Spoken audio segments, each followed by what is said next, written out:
Okay. It's a Thursday evening. You've had a long, stressful week before you. You finally get some time to yourself. You get on your couch, put on your favorite show, and get a nice warm cup of tea. Your idea of the perfect weekend. Oh no, what is that? Oh, amazing! That is a 200 kilo great African lion that just stepped foot into your living room. Well, your stroke of good luck, it hasn't eaten you yet. You have a way to escape. Two doors. Door number one, door number two. Well, what's behind the doors? Behind door number one, you have a pack of stray dogs. I don't know if they're rabid, but I don't know if they're not willing to have a nice evening snack. Door number two, a winding path. Clean, but surrounded by flames. I'm not sure if the path is safe to walk on, and I'm not sure if the flames are about to engulf the path. What I am sure about is there's a lion behind you, and the lion is hungry. The clock is ticking. Pick a door. What door did you pick? Well, the door you picked doesn't really matter.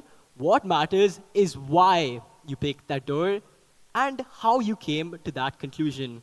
What you probably did is you looked at either circumstance and calculated your odds of survival. Consciously or subconsciously, what you did right there is you thought in reverse. You looked at the final result and reverse engineered your way from there, worked backwards, and came to a conclusion. Well, this reverse thinking doesn't just apply to, well, picking doors for survival. There's a popular saying, chess grandmasters think 15 to 20 moves ahead. Well, seems impressive, right? Sorry to be the bearer of bad news, but it's just not true. Well, within the first 5 moves itself in a chess game, there is a total of 800,000 different positions that could take place. No human can compute that in their head. Then what do elite chess masters do? They do something called retrograde analysis, which is by definition taking a final solution and working backwards from there to reach your desired output. They think in reverse. And it's not just chess grandmasters. Pilots, engineers, architects, and well, even myself. We don't begin until we know exactly where we want to end. We don't start at the beginning, we start at the end. Well, it's not rare for people to tell you, oh, just trust the process. Don't overthink it, keep your head straight. Well, how do you trust the process when you have absolutely no idea where the destination is? That's like hopping on a plane with no idea where it's headed and midway realizing, oops, I've accidentally moved to a completely new random country. Not ideal, is it? Well, Harvey Specter says it better than I ever could. I don't play the odds, I play the man. Ladies and gentlemen, in our lives, we need to stop letting external factors take the major calls. We need to take control of our lives. We need to design the game. We need to play the man. And let me share a little story of what this looked like for me. This very Rubik's Cube, I would be able to solve in under 25 seconds. I was proud, but I was stuck. I wanted to change. I thought more solves would help, more practices, more minutes in. Months passed. Nothing changed. I was frustrated. I didn't know what to do.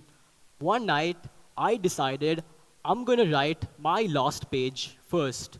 Not metaphorically, I would literally write my last page first. I imagined myself at a competition, solving and getting an under 10-second result. How would that feel? What had I to do to reach that position? I reverse engineered my own success. I listed down concrete daily habits that would take me to this position. I implemented it daily. And well, months passed. You know what happened? My times dropped. Not magically, not by chance, but because every single one of my habits aligned with the ending I decided for myself. I stopped asking, what do I need to do today? And started asking, what does future me need me to do right now?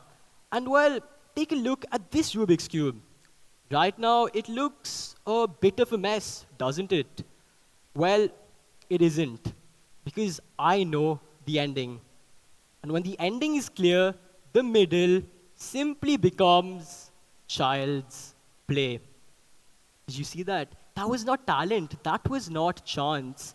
That was simply a life aligned with its predetermined ending. And ladies and gentlemen, that is the power of thinking in reverse. It doesn't make life easy. It makes life clear. So ask yourself, when was the last time you planned your life in reverse? Why start at the start when you can start at the end? Begin with the end and let the beginning catch up. Thank you.